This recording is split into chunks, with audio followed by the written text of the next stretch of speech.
My name is Sierra Stanton, and I'm 32 years old. Last June, my father seated me with the catering staff at my sister's wedding. He pointed at my black dress in front of 287 guests and announced I was dressed for serving drinks. The room erupted in laughter. My sister pretended not to see. His business partners nodded along, already convinced I was the family failure who worked at some motel in Nevada.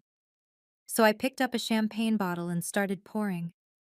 For 47 minutes, I served drinks while my father delivered speeches about legacy and success. He had no idea that every glass I filled was inside a venue I had quietly purchased 4 months earlier. He had no idea until the general manager stopped the music and everything changed. Before we begin, please take a moment to like and subscribe, but only if you genuinely enjoy the story. Drop a comment with your location and local time. I love knowing where you're watching from. Now let me take you back to where it all started. The invitation arrived on a Tuesday afternoon in late May, tucked between a utility bill and a furniture catalog, cream-colored envelope, gold calligraphy, the Stanton family crest embossed in the corner, a detail my father had commissioned 15 years ago when he decided our family needed to look more established. I knew it was late before I even opened it. My high school friend Melissa had posted her invitation on Instagram 32 days earlier. June wedding vibes, she'd captioned it, tagging Vanessa and showing off the elegant script. I'd scrolled past it while eating takeout in my Las Vegas penthouse, wondering if my invitation had gotten lost in the mail. It hadn't. Inside the envelope, tucked behind the formal invitation to the wedding of Vanessa Marie Stanton and Derek James Mercer, was a handwritten note on my father's personal stationery. Sierra. Don't wear anything flashy. This wedding isn't about you. Don't embarrass Vanessa. Dad. I read it 3 times. Not because I was shocked, but because it was so painfully familiar. 8 years ago, when I told my father I was leaving Scottsdale to study hospitality management instead of joining his real estate firm, he'd said something I've never forgotten.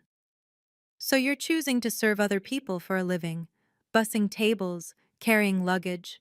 That's your big dream? I tried to explain that hospitality was about creating experiences, about leadership, about building something. He'd waved his hand dismissively. You'll be back in a year, begging for a real job. I never went back. And now, 8 years later, his handwriting hadn't changed. Neither had his opinion of me. I set the invitation on my kitchen counter, next to a stack of quarterly reports from my company, and stared at it for a long time. The wedding was 3 weeks away. Vanessa called 2 days later, her voice carrying that particular sweetness she reserved for moments when she needed something. Sierra, you got the invitation, right? You're coming? I leaned back in my office chair, watching the Las Vegas skyline through floor-to-ceiling windows. I got it, a month after everyone else, but I got it. A pause. Oh, that was probably just a male thing. It wasn't a male thing, and we both knew it. Anyway, Vanessa continued quickly, Dad's a little worried you might draw attention. You know how he gets about these things. Draw attention how? Just, you know, he wants everything to be perfect. This is a big deal for him. Lots of his business partners are coming. The Holtz, the Reeves family, people from the Arizona Real Estate Association. He's been planning his speech for weeks. I almost laughed. Of course this was about him. How many guests? I asked. 287. Can you believe it? The Grandview estate can hold 400, but we wanted it to feel intimate. She giggled. Derek's family is so impressed. They've never been to a venue this nice. The Grandview estate. I kept my voice neutral. Sounds beautiful. It really is. Oh, and Dad already arranged the seating. You're at table 14. Table 14. I'd worked in hospitality long enough to know what that meant. The table furthest from the head table, usually reserved for guests who needed to be present but weren't important enough to be visible. Great, I said. I'll be there. Really? Vanessa sounded surprised. I mean, great. Just remember what Dad said about not wearing anything too. I remember. After we hung up, I pulled up the property records for the Grandview estate on my laptop and smiled at the owner's name listed there. Mine. My mother died when I was 14. Ovarian cancer. She fought for 11 months before her body gave out, and I spent most of that year sleeping in hospital chairs, holding her hand while my father attended networking events and my sister practiced for cheerleading tryouts. Mom left behind two things: a collection of handwritten letters she'd prepared for major moments in my life: graduation, first job, wedding, first child, and $120,000 in life insurance, split evenly between Vanessa and me. Dad held our portions for safekeeping. That's what he called it. Safekeeping. Vanessa received her $60,000 on her 21st birthday. She used it as a down payment on a condo that Dad helped her find, in a building where one of his clients was the developer, naturally. Everyone won except the person who was supposed to inherit the money. When I turned 21, I asked about my share. My father looked at me over his reading glasses, newspaper in hand, and said, "You'll just waste it, Sierra. When you prove you know how to manage money, we'll talk." I was 22 when I left Scottsdale with $2,400 in my savings account, a second-hand Honda Civic, and one of my mother's letters tucked into my wallet. The one labeled, "When you feel lost." "You don't need anyone's permission to become who you're meant to be," she'd written, "but sometimes you'll need to show them." I never asked about the $60,000 again, not because I didn't need it. Those first 2 years in Las Vegas were brutal, working double shifts at a budget hotel while finishing my degree online, but because I refused to owe my father anything. 18 years later, I still haven't seen a cent of my mother's money. But I built something worth far more than $60,000. And in 3 weeks, my father would be standing in the middle of it. June 14th, 2024. 2:47 p.m. I stood in front of the full-length mirror in my Las Vegas penthouse, 34 floors above the Strip, and evaluated my reflection. Simple black dress. Elegant, but understated. Pearl earrings my mother had given me for my 16th birthday. Minimal makeup. Hair pulled back in a low chignon. Nothing flashy. Nothing that would embarrass Vanessa. My phone buzzed on the dresser. A text from Elena Vance, my CFO, and the closest thing I had to a best friend. "Good luck today. Remember, you don't owe them anything." I smiled and typed back, "I know, but I need to see this through." 3 dots appeared. Then, "If he says anything stupid, just remember you could literally buy his entire client list and still have money left over for a yacht." I laughed despite myself. Elena had been with me since the beginning, since I was a 26-year-old operations manager with a crazy idea and a business plan scribbled on hotel stationery. She'd believed in me when no one else did. My phone buzzed again, this time an email notification. From the Grandview Estate Event Management. To Sierra Stanton, CEO, Crestview Hospitality Group. Subject: Owner. Notification: Stanton, Mercer Wedding, June 14th. Ms. Stanton, per your request, we are confirming that the Stanton, Mercer Wedding is proceeding as scheduled. General Manager Marcus Webb will be on site and available should you require anything. Please let us know if you need any accommodations. I read the email twice, then closed it. 4 months ago, I'd signed the papers to acquire the Grandview Estate for $6.8 million. It was the crown jewel of Scottsdale's event venue market. And now it belonged to Crestview Hospitality Group, my company, my venue. My father had no idea. I picked up my car keys and headed for the door. Let's see how far he'll go. The Grandview Estate sprawled across 12 acres of manicured Sonoran desert landscape, its Tuscan-inspired architecture rising against the backdrop of Camelback Mountain.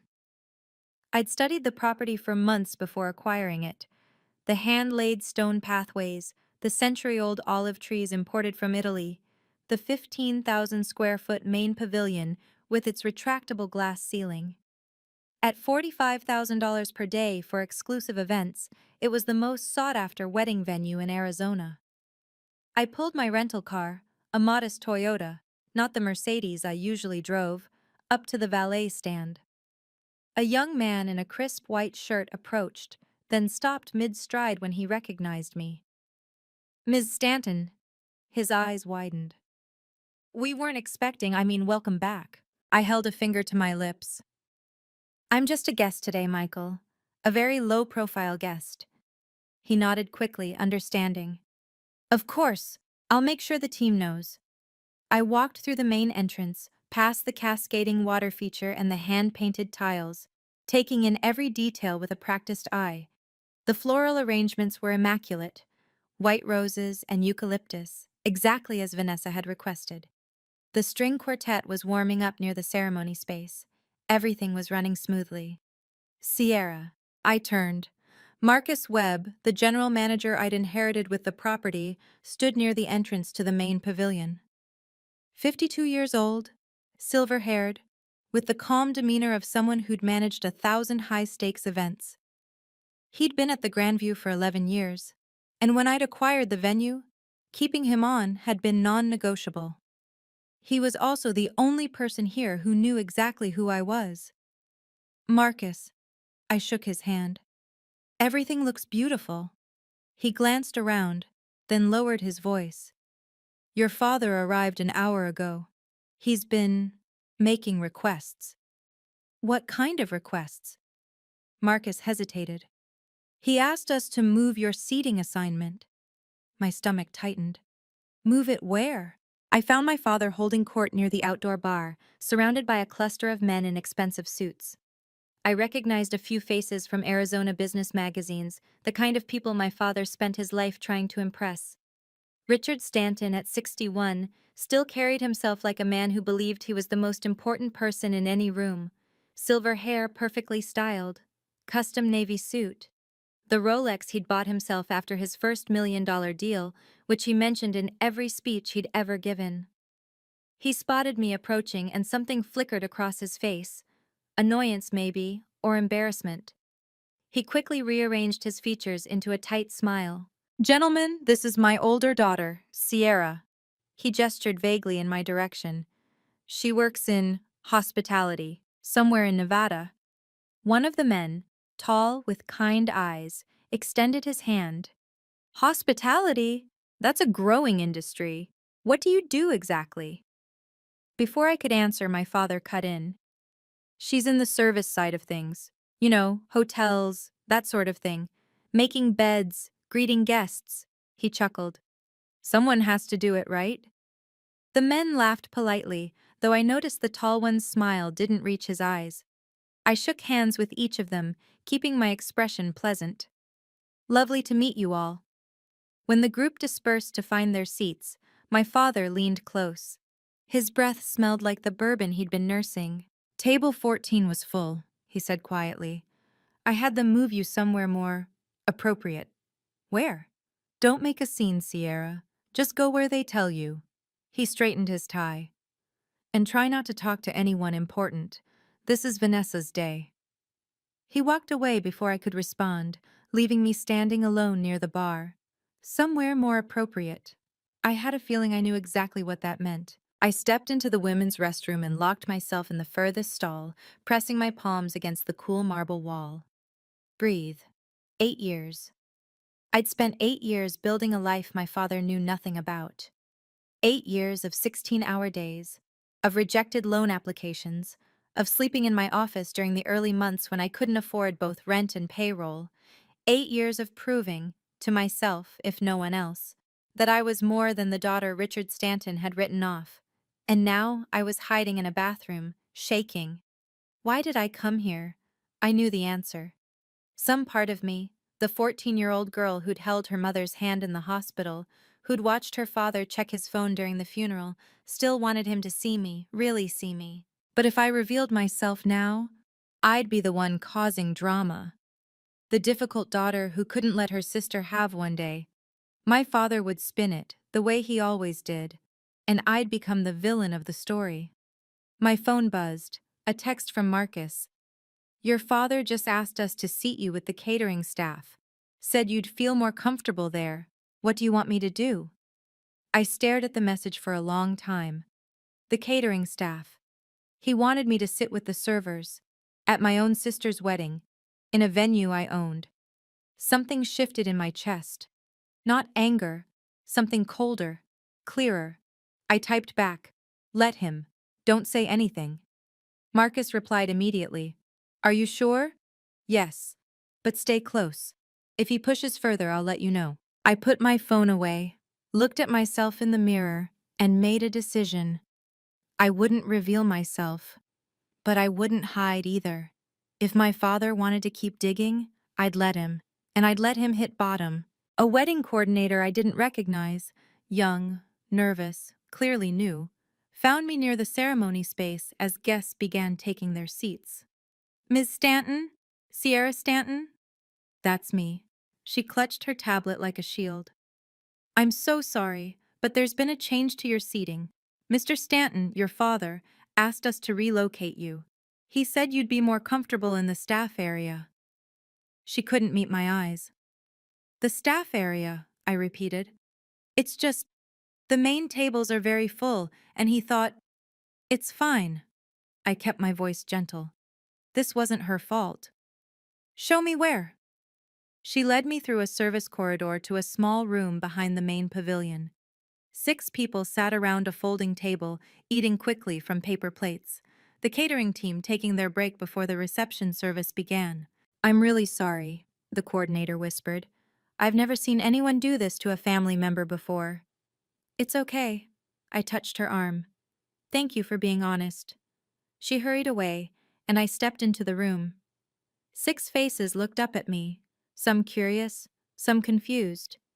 "Hi." I pulled out an empty chair. "I'm Sierra. Mind if I join you?" A young woman with curly hair and a nose ring, her name tag read Jamie, squinted at me. "Wait, Stanton? Like the bride?" "Like the bride's sister." Silence. Then Jamie's eyes went wide. "Holy shit! They put the bride's sister with the catering staff?" "Apparently I'll feel more comfortable here." An older man in a chef's coat shook his head slowly. "That's cold." Jamie pushed a plate of appetizers toward me. "Well, you're one of us now. The crab cakes are actually really good." I took one and smiled. "Thanks." From the main pavilion, I heard the string quartet begin the processional. The ceremony was starting, and I was exactly where my father wanted me. Invisible. The ceremony was beautiful. I watched it through a service window, standing behind Jamie and 2 other servers who'd made room for me to see. Vanessa looked radiant in her designer gown. Derek appeared genuinely nervous in the best way. Even my father managed to look dignified as he walked his youngest daughter down the aisle. The cocktail hour began at 5:45 p.m. I emerged from the staff area and drifted toward the outdoor terrace, staying near the edges, observing. My father stood near the main bar with a fresh group of admirers, more business associates, more people to impress. I was walking past, heading toward a quiet corner, when his voice cut through the ambient chatter. "Sierra, come here." I stopped, turned. 287 guests milled around the terrace, and at least 40 of them were now watching. I walked over. My father put a hand on my shoulder, a gesture that might have looked affectionate to strangers but felt like a brand. He addressed his audience with a showman's smile. "Gentlemen, this is my other daughter, the one I mentioned." He looked me up and down, taking in my simple black dress. "You know, Sierra, you should have told me you were going formal. At least you're dressed for serving drinks." Laughter. 15, maybe 20 people laughing. My father grinned, warming to his audience.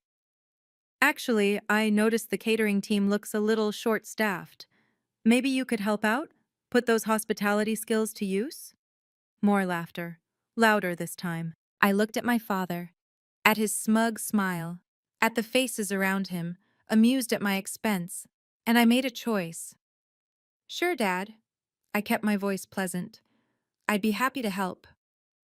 I walked to the bar, picked up a bottle of Veuve Clicquot, and began pouring champagne for guests. If he wanted a server, I'd give him one. For 47 minutes, I poured champagne.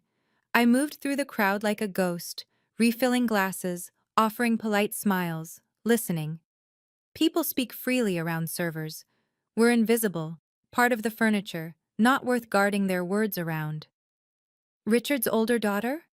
A woman in diamonds whispered to her husband. Apparently, she never amounted to much, works at some motel in Vegas, I heard. Such a shame, he replied. At least Vanessa turned out well. At another cluster of guests, I overheard one of my father's business partners, a heavy-set man with a loud voice, telling a story. Richard told me she dropped out of college to bus tables. Can you imagine? With his connections, she could have had any job in Arizona. Some people just don't have ambition. I refilled his glass. He didn't even look at me. Near the dessert table, I passed Vanessa and her bridesmaids. My sister was laughing about something, champagne in hand, when one of her friends nodded in my direction. Is that your sister? The one serving drinks? Vanessa glanced at me, and for a moment, something flickered in her eyes. Embarrassment? Guilt? It vanished quickly. Sierra likes to keep a low profile, she said.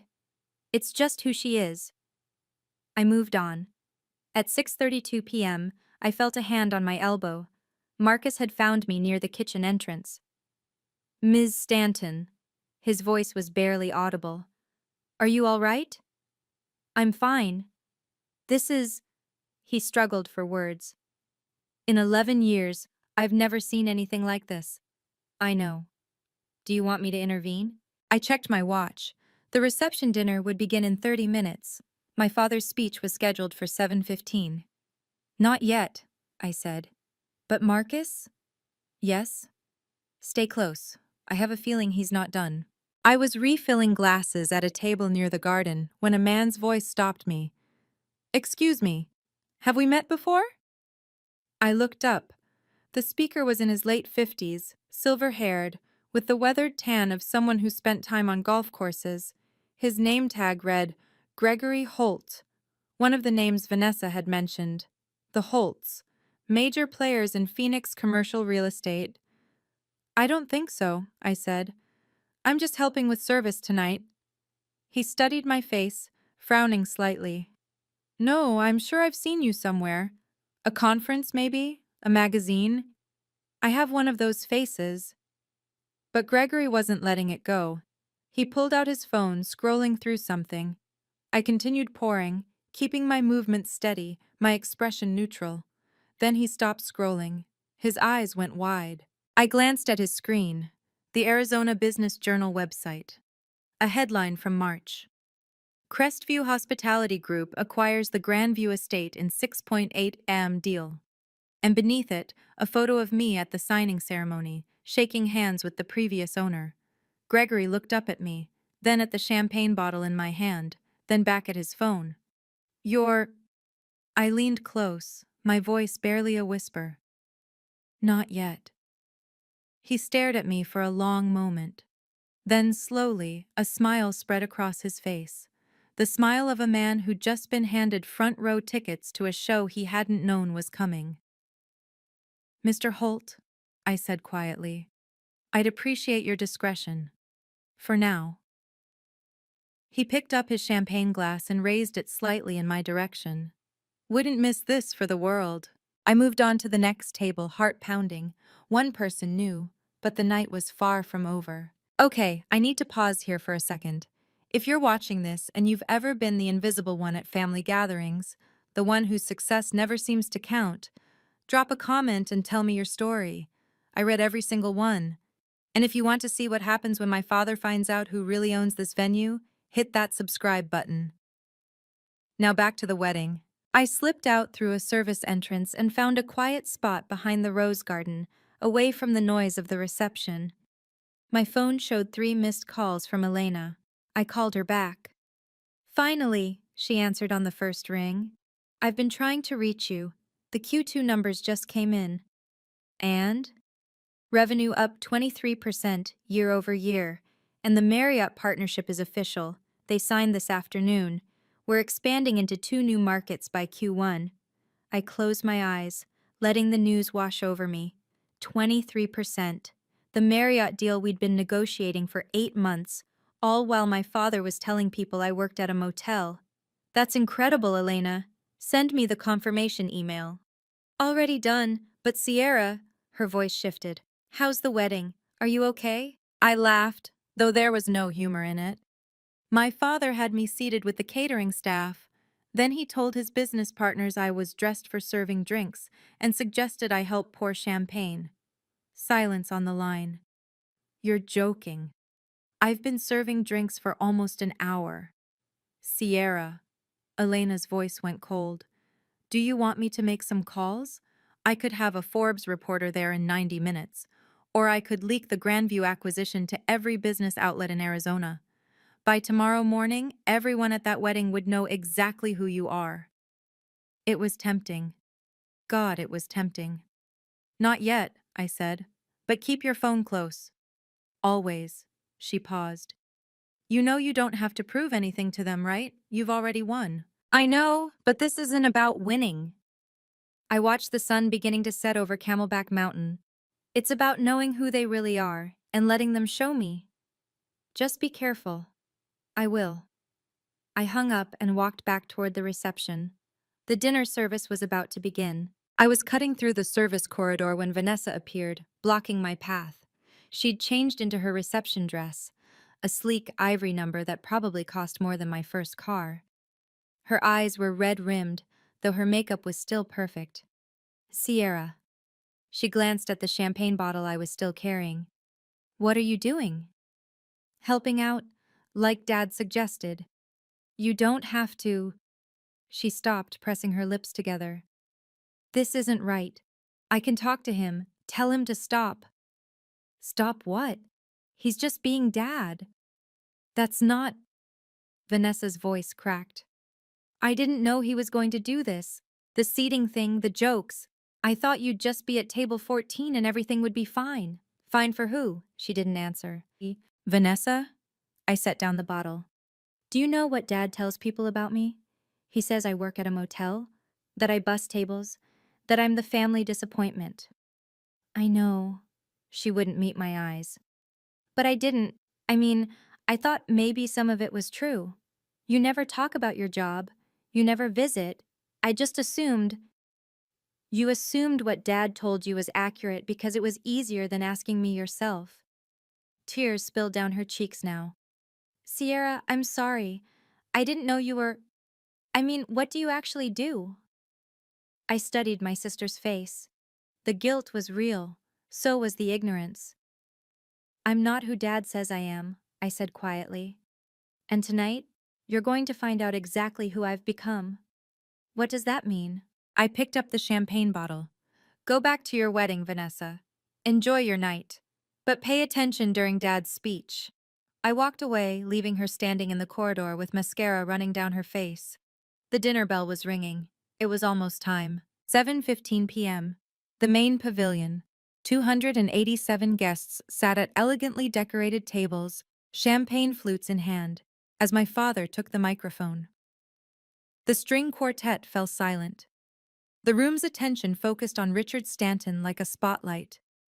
I stood near the back, still holding my serving tray, watching. Thank you all for being here tonight, my father began, his voice warm and practiced. 30 years ago, I started Stanton Commercial Real Estate with nothing but a dream and a willingness to work harder than anyone else. And today, I stand before you as a proud father, watching my daughter marry the man of her dreams. Applause. My father basked in it. Vanessa has always been my pride and joy. Smart, beautiful, ambitious. She's everything a father could hope for. He raised his glass toward the head table, where Vanessa sat with Derek. To my daughter, who inherited the best of the Stanton name. More applause. Then my father's gaze swept the room and found me, standing in the shadows with the catering staff. Now, some of you may have noticed my other daughter tonight. He gestured in my direction. A few heads turned. Sierra chose a different path. Some of us are born to lead, and some of us are born to serve. Nervous laughter rippled through the crowd. But that's okay, my father continued, smiling magnanimously. We need people willing to do the hard work, right? The behind-the-scenes work. And Sierra has found her calling. More laughter, louder this time. So let's raise a glass to Vanessa, the daughter who will carry on the Stanton legacy. And to Sierra, he lifted his champagne toward me, who's always welcome to pour the drinks. 287 people raised their glasses. I stood perfectly still, my serving tray balanced on my palm, and I made my decision. I set down the serving tray. My hands weren't shaking anymore. The anger had crystallized into something harder, something clearer.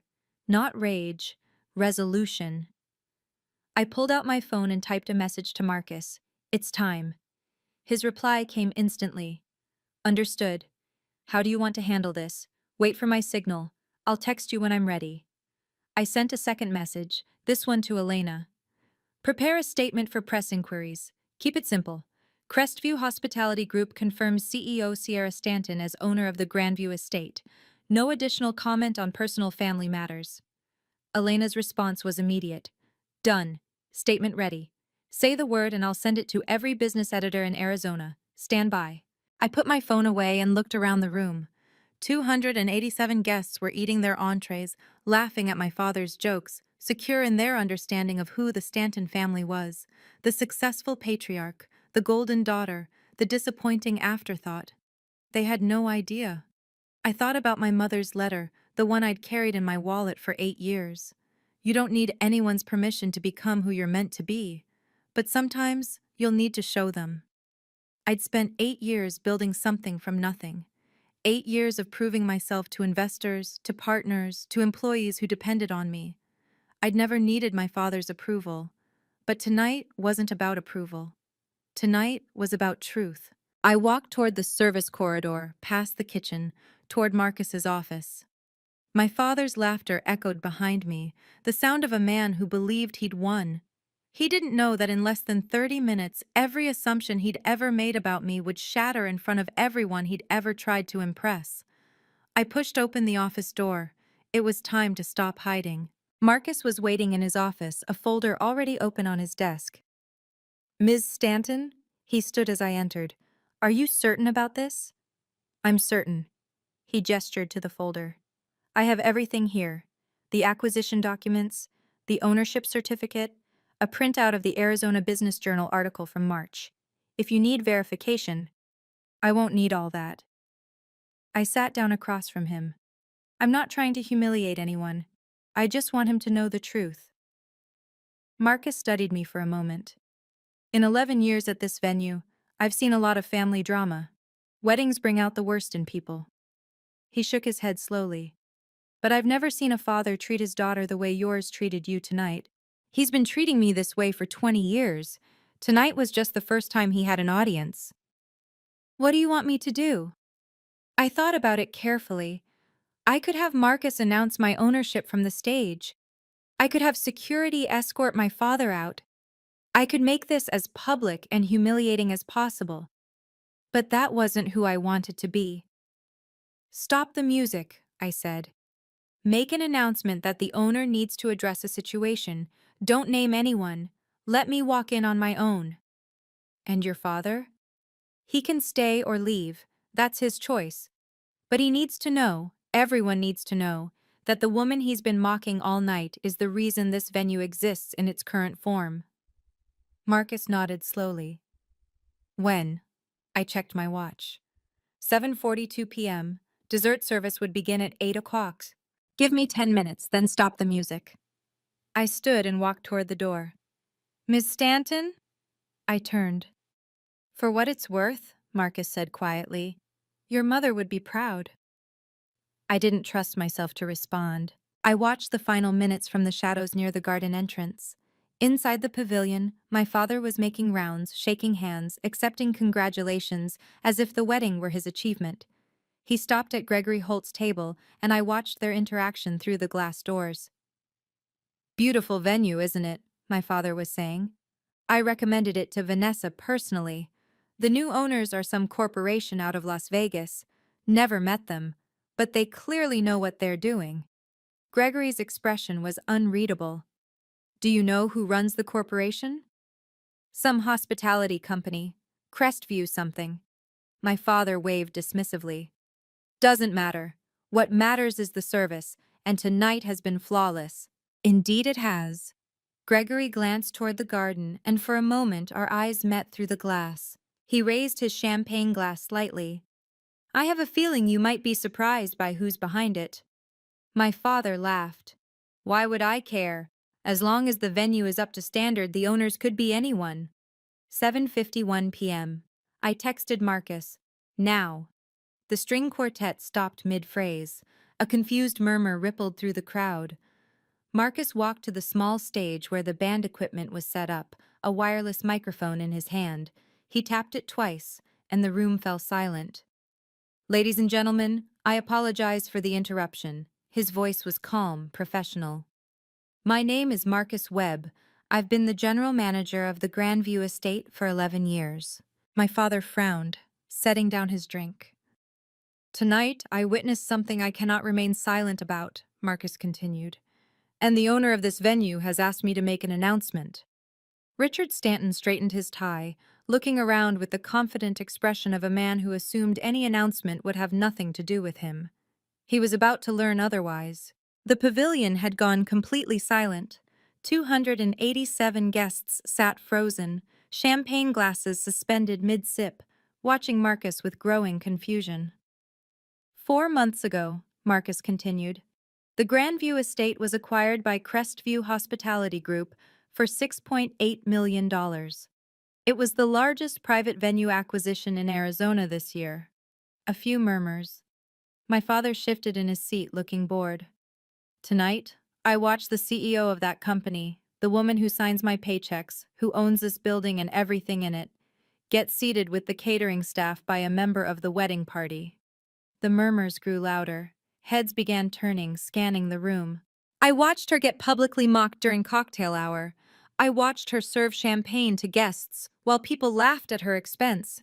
And I watched her father, Marcus's voice hardened slightly, stand on this stage and tell 287 people that she was born to serve. My father's face had gone pale. He stood up slowly, gripping the back of his chair. What is this? His voice carried across the room. Who are you talking about? Marcus looked directly at him. I'm talking about the owner of the Grandview Estate, Mr. Stanton. The woman you've been humiliating all evening. That's ridiculous. The owner is some corporation. The owner, Marcus said calmly, is your daughter. Absolute silence. Then slowly, every head in the room turned toward the garden entrance. I stepped through the glass doors, the same black dress, the same pearl earrings, but I wasn't carrying a champagne bottle anymore. I walked down the center aisle between the tables, past the stunned faces, past the whispers, until I stood 10 feet from my father. Hi, Dad, I said quietly. We need to talk. My father's face cycled through emotions like a slot machine, confusion, denial, anger, and finally something I'd never seen before. Fear. This is a joke, his voice cracked. Sierra doesn't. She can't. Crestview Hospitality Group, I said, my voice carrying clearly through the silent room. 7 venues across Arizona and Nevada, $12 million in annual revenue. I own 67%. I pulled out my phone, opened the Arizona Business Journal article, and handed it to the nearest guest, a woman I recognized as one of my father's longest-standing clients. March 2024, I said. Page 1 of the business section. You can verify it. The woman looked at the screen, then at me, then at my father. Her expression shifted from confusion to something that looked almost like satisfaction. She's telling the truth. She held up the phone so others could see. There's a photo of her at the signing ceremony. The article began passing from table to table. Whispers exploded into open conversation. Gregory Holt stood up, slow clapping. I knew I recognized you. Saw you at the Arizona Hospitality Conference last year. Keynote speaker, if I remember correctly. You have a good memory, Mr. Holt. My father grabbed the phone from someone's hand, staring at the screen. The color had drained completely from his face. This can't. He looked up at me. Why didn't you tell me? Why would I? I kept my voice level. You never asked. You just assumed. Sierra, I didn't know. You didn't want to know. I took a step closer. For 8 years, you've told everyone I was a failure, a disappointment, someone who busses tables. You never once asked what I actually do. My father opened his mouth, but no words came out. Behind me, I heard someone whisper, 6.8 million in cash. The tables had turned. All right, I have to stop here because this moment, this exact moment, is what I waited 8 years for. If you've ever dreamed of proving your family wrong, if you've ever fantasized about showing them exactly who you became without their help, comment reveal below. And make sure you're subscribed because what happens next with my father, it's not what you'd expect. My father tried to recover. I watched him attempt to reassemble his public persona, the charming businessman who always had an answer. Well, he forced a laugh that fooled no one. This is certainly a surprise. I had no idea my daughter had done so well for herself. Clearly, the Stanton genes run strong. A few people shifted uncomfortably. No one laughed. You didn't know, I said quietly, because you didn't want to know. Every time I called, you asked if I needed money. When I said no, you hung up. You never asked about my work, my life, my company. You just needed me to be the failure so Vanessa could be the success. That's not fair. Fair? I stepped closer. You seated me with the catering staff at my own sister's wedding. You told 300 people I was born to serve. You did all of this in a building I own. My father's composure cracked. His hands were shaking. I didn't. I was just. He looked around desperately, seeking allies, finding none. It was a joke. Everyone knew it was a joke. Did they? I gestured to the room. Look at their faces, Dad. They're not laughing anymore. And they weren't. 287 guests sat in stunned silence, watching Richard Stanton, pillar of the Arizona real estate community, crumble in front of them. Vanessa rose from the head table, tears streaming down her face. Derek put a hand on her arm, but she shook him off and walked toward us. Dad. Her voice was barely a whisper. What did you do? My father didn't answer. For the first time in my life, I watched him search for words and find nothing. The man who always had a speech had finally run out of things to say. I turned to Marcus, who stood near the stage, waiting. Mr. Webb, I want to be clear about something. My voice carried through the silent room. I'm not asking you to remove anyone from this venue. This is my sister's wedding, and I won't be the one who ruins it. Relief flickered across several faces. Vanessa let out a small sob. I turned back to my father. You can stay, Dad. Finish the reception. Dance with Vanessa. Give your toasts. I paused. But I need you to understand something. What? His voice was hoarse. I don't need your approval. I never did. I kept my tone measured, professional, the same voice I used in boardrooms and investor meetings. I built my company without your help, without your connections, without your money. I did it while you were telling everyone I was a failure. Sierra, I'm sorry. I don't need an apology tonight. What I need is for you to stop speaking about me like you know who I am, because you don't. You never bothered to find out. My father stood there, diminished somehow, smaller than I'd ever seen him. I'm going to leave now, I continued.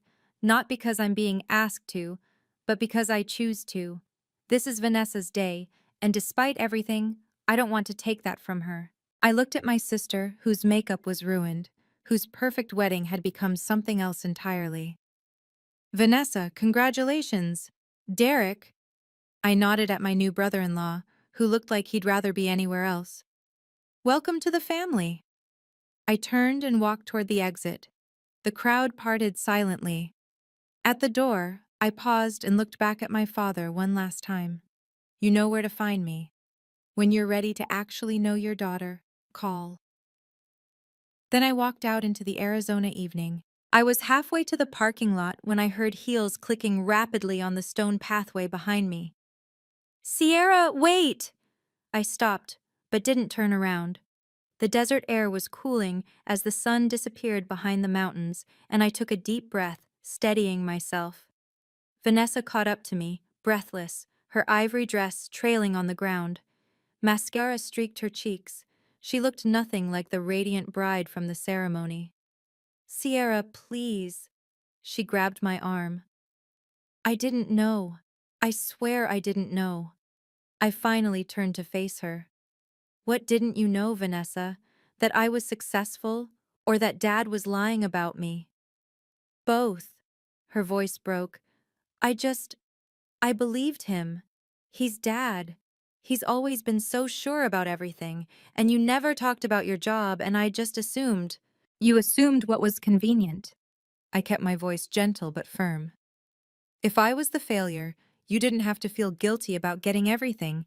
The money, the attention, the support." "That's not—" She stopped, because we both knew it was true. "I'm not angry at you, Vanessa. Not really." I sighed. "You were 20 when I left. You believed what you were told. But you're 28 now. At some point you could have asked." She was crying openly now. "I'm sorry. I'm so sorry." "I know." I reached into my clutch and pulled out a business card. Simple, elegant, my name and title embossed in silver. "This is who I am. When you're ready to actually know your sister, call me." She took the card, staring at it like it was written in a foreign language. "CEO," she whispered. "You're a CEO." "I have been for 4 years." I squeezed her hand once, then let go. "Go back to your wedding, Vanessa. We'll talk. But not tonight." I was on the highway back to Las Vegas when my phone rang through the car's Bluetooth.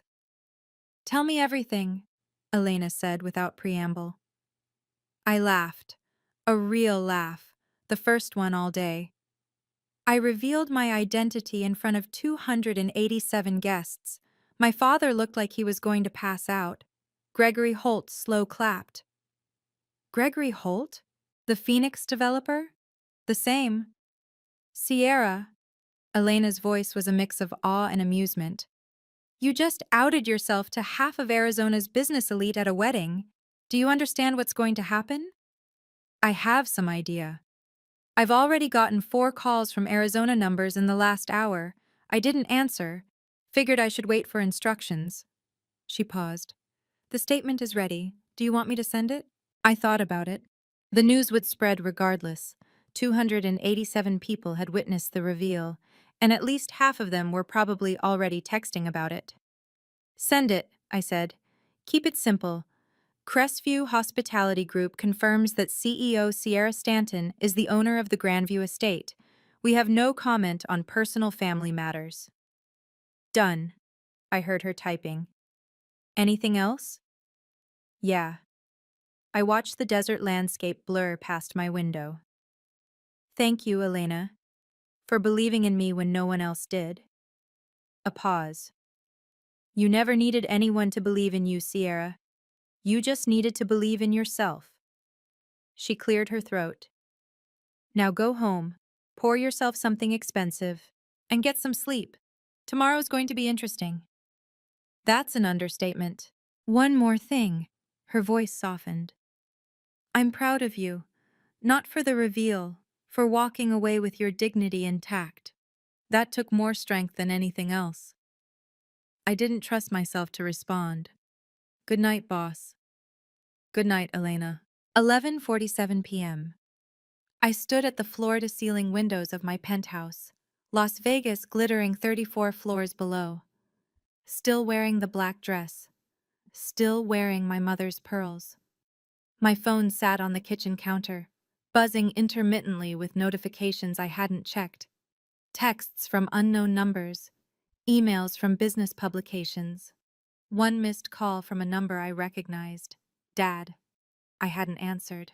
I wasn't ready. Instead, I opened a bottle of wine, a 2018 Opus One I'd been saving for a special occasion, and poured myself a glass. The first sip was smooth, complex, exactly what I needed. I walked to my home office and opened the drawer where I kept my mother's letters. There were 6 in total, each labeled for a different milestone. I'd open 3, when you feel lost, when you graduate, and when you start something new. Tonight, I opened a 4th, when they finally see you. My darling Sierra, if you're reading this, it means someone who doubted you has finally understood who you really are. I wish I could be there to see their face, but I want you to remember something. Their recognition doesn't change your worth. You were always this person, capable, strong, brilliant. Their blindness was never your failure. Don't let this moment make you bitter. Let it make you free. I love you. I always will. Mom. I read it 3 times, tears sliding down my cheeks. Then I raised my wine glass to the empty room, to the city lights, to the memory of a woman who'd known exactly who I would become. They finally saw, Mom. I sat down on my couch, let the tears come, and for the first time in 8 years, I felt something I hadn't expected. Not triumph, peace. 48 hours later, my face was everywhere. Wedding drama, Crestview CEO revealed as server at own venue. Arizona Business Journal. Self-made millionaire humiliated by father at sister's wedding. Then drops the ultimate truth bomb. Phoenix Metropolitan. The $6.8 million mic drop.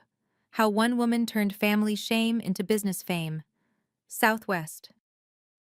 Business Weekly. Elena called at 9 a.m. Monday morning with an update. The Arizona Business Journal article has been shared 12,000 times on social media. We've received interview requests from Forbes, Bloomberg, and a podcast called Women Who Build. And, she paused for effect, 2 of your father's former business partners have reached out about investment opportunities. I set down my coffee. Which partners? Gregory Holt and Martin Reeves. They both used the phrase impressed by how you handled the situation. Holt specifically mentioned wanting to discuss a joint venture in the Phoenix market. I laughed despite myself. My father spent 30 years cultivating those relationships. I got their attention in one night. Irony is a beautiful thing. Elena's voice turned serious. There's something else. Your father's been affected. Affected how? Word is he's been disinvited from the Arizona Real Estate Association's annual gala next month, first time in 15 years, and 2 of his long-term development partners have paused their current projects with him pending relationship review. I felt something twist in my chest, not satisfaction, something more complicated. I didn't want to destroy him, Elena. You didn't destroy him. He destroyed himself. You just let people see it. She paused. He's called the office 6 times. I've been sending him to voicemail. Keep doing that. I'm not ready to talk to him yet. Understood. A beat. How are you feeling?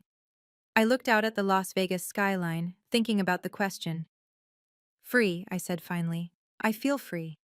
The details of my father's fallout trickled in over the following days through various channels, former colleagues, industry newsletters, and one particularly detailed text from Gregory Holt, who seemed to be enjoying the situation more than was strictly professional. The Arizona Real Estate Association gala disinvitation was just the beginning. Richard Stanton had built his career on image. The successful patriarch, the family man, the pillar of the community. That image was now in ruins. A LinkedIn post from a broker named Sandra Sandra Mitchell, went semi-viral. The way you treat family says everything about how you'll treat clients. Choose your partners wisely. She didn't name my father directly, but everyone in Arizona real estate knew exactly who she meant. 2 development deals worth a combined $4.2 million were indefinitely postponed by partners who suddenly had concerns about alignment. And then there were the calls. My father called 7 times in 48 hours. I didn't answer any of them, but I read his final voicemail transcript. Sierra, it's Dad. I know you're not picking up, and I understand why. I've been thinking about what happened, and I don't have excuses. What I did was wrong. What I've been doing for years was wrong. I told myself stories about you because it was easier than admitting I didn't know my own daughter. Please call me back. I need to. I want to understand who you've become. I want to try. I read it 3 times. Then I put my phone down and went back to work. I wasn't ready to forgive him. I wasn't sure I ever would be. But something in his voice, the crack, the uncertainty, told me this wasn't just damage control. For the first time in 20 years, my father was actually listening. I just wasn't sure I was ready to speak. 5 days after the wedding, an email arrived from an address I didn't recognize. Vanessa Mercer Personal at gmail.com. Not her work email. Not the family account my father monitored. A new address created just for this. Subject: I'm sorry. Dear Sierra, I've started this email 11 times. I keep deleting it because nothing I write seems adequate. But I need to try. I didn't know who you really were. That's not an excuse. It's a confession. I believed Dad because it was easier. If you were the failure, I didn't have to examine why I got everything and you got nothing. I didn't have to feel guilty about the inheritance, the support, the attention. I could just be the good daughter without asking what that cost you. After you left the wedding, I confronted Dad. I told him what he did was unacceptable, not just that night, but for years. He didn't like hearing it. He tried to make excuses, tried to spin it like he always does, but I didn't let him. For the first time in my life, I pushed back. I don't know if that means anything to you. It probably doesn't undo the damage. But I needed you to know that I'm trying to be different. Derek wants to meet you properly. Not because of business, because he respects how you handled everything. He said anyone who could walk away with that much dignity is someone worth knowing. I'm not asking for forgiveness, I'm just asking for a chance, whenever you're ready. Your sister, Vanessa. I read the email twice, then sat with it for a long time. Finally, I typed a response. Vanessa, thank you for writing. I need time. But I'm open to talking. When I'm ready, I'll reach out. Sierra. It wasn't forgiveness, but it was a door left open. 2 weeks after the wedding, I finally called my father back. He answered on the first ring. Sierra. His voice was hoarse, uncertain, nothing like the confident patriarch who'd commanded that reception. Thank you for calling. I'm not calling to hear an apology, Dad. Then why? I'm calling to tell you what I need. If you want any kind of relationship with me going forward, you need to listen. Silence on the line. Then, I'm listening. First, you stop talking about me to other people as if you know who I am. You don't.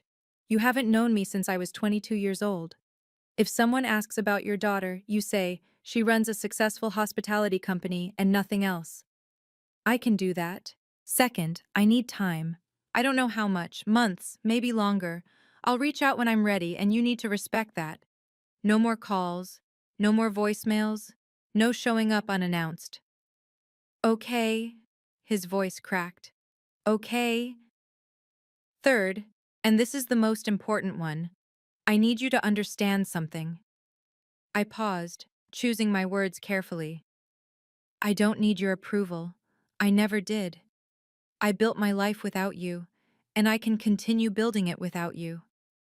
If we have a relationship going forward, it's because I'm choosing to give you a chance, not because I need anything from you. I understand. Do you? A long pause. I'm trying to. That's a start. I took a breath. One more thing. Will you ever be able to forgive me? The question caught me off guard. I don't know, Dad, but I'm willing to try. That's all I can promise. That's more than I deserve. For once, we agreed on something. I'll be in touch, I said. When I'm ready. I hung up before he could respond. 3 months after the wedding, I sat in the Crestview Hospitality Group conference room, watching Elena present the Q3 results to our leadership team. Revenue is up 31% year over year, she said, clicking to the next slide. The Marriott partnership is exceeding projections. We're already in discussions for 2 additional properties. And the Grandview estate, she smiled. Booked solid through June of next year. Applause around the table. I allowed myself a small smile. After the meeting, Elena lingered as the others filed out. There's one more thing, she said, her expression carefully neutral. We received a venue inquiry this morning for the Arizona Real Estate Association's holiday party. I raised an eyebrow. They want to book the Grandview? They do, but there's the catch. She pulled up an email on her tablet. The request came from Stanton Commercial Real Estate. Your father's company is one of the sponsors. I stared at the screen for a long moment. He's testing the waters, I said finally, seeing if I'll let him back in. What do you want me to do? I thought about the past 3 months. The media attention had faded. My father had kept his word, no calls, no surprise visits, no public comments about me. Vanessa and I had exchanged a few texts, nothing substantial, but the door remained open. And business was business. Decline politely, I said. Tell them we're fully booked for that date. Elena nodded. Already done. I just wanted you to know. Thank you. She paused at the door. For what it's worth, I think you made the right call. He needs to earn his way back. A booking request isn't the same as an apology. No, I agreed. It isn't. But somewhere deep down I recognized the gesture for what it was. A first step. I met Vanessa at a coffee shop in Phoenix. Neutral territory, neither Scottsdale nor Las Vegas. She was already there when I arrived, sitting at a corner table, nervously shredding a napkin. Thank you for coming, she said as I sat down. I wasn't sure you would. I said I'd reach out when I was ready. I ordered a black coffee. I'm ready. We talked about safe things first. Her honeymoon in Italy. Derek's new position at his firm. The apartment they'd just moved into. Normal sister conversation. The kind we'd never really had. Then Vanessa set down her cup and looked at me directly. I've been seeing a therapist, she said, since the wedding. I'm trying to understand why I was so willing to believe Dad's version of everything. And it's complicated. She took a breath. I think I needed you to be the failure because it made my life make sense. If you were struggling, then all the advantages I got were justified somehow. I didn't have to feel guilty. That's honest. It's ugly, she corrected. But it's true. She reached across the table, hesitating before touching my hand. I want to know you, Sierra. The real you, not Dad's version. I looked at my sister, really looked at her. 28 years old, finally starting to see beyond the family narrative she'd been fed.